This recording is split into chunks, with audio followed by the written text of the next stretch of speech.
Hey everybody, it's me again, Matt LaPlante, back with another video.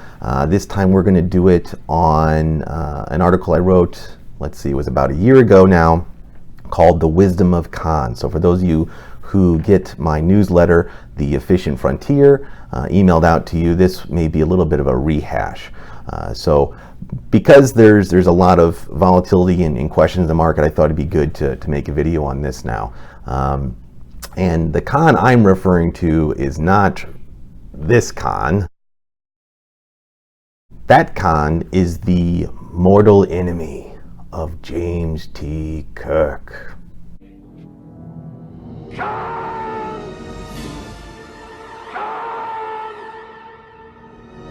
I'm actually referring to Genghis Khan.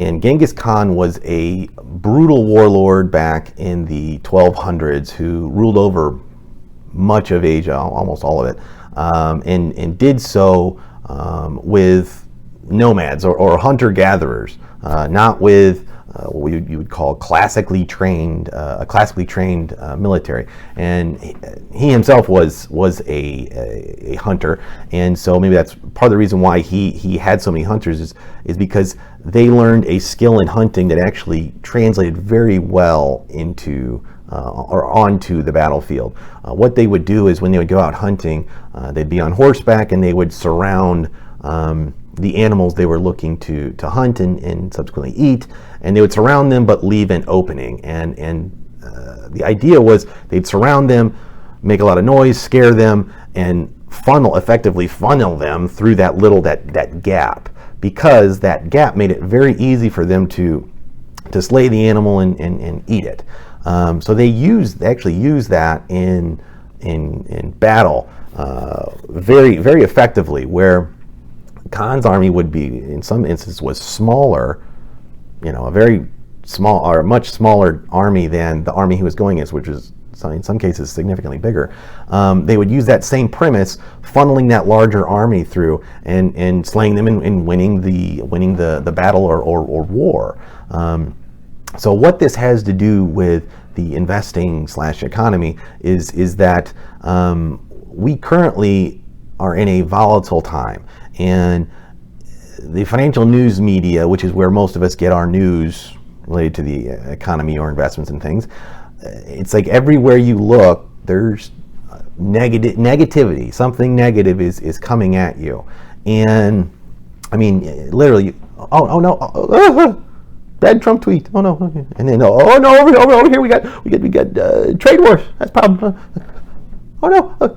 Federal Reserve bad, no good. Oh, there's all these problems. There's issues in other countries around the world.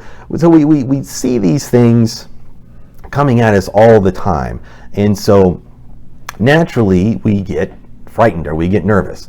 And so because we're surrounded by that, we're in that bubble, so to speak, of negativity. There is an opening that is always there, and that opening is, why don't I just sell everything now and run through that hole and just wait until things calm down.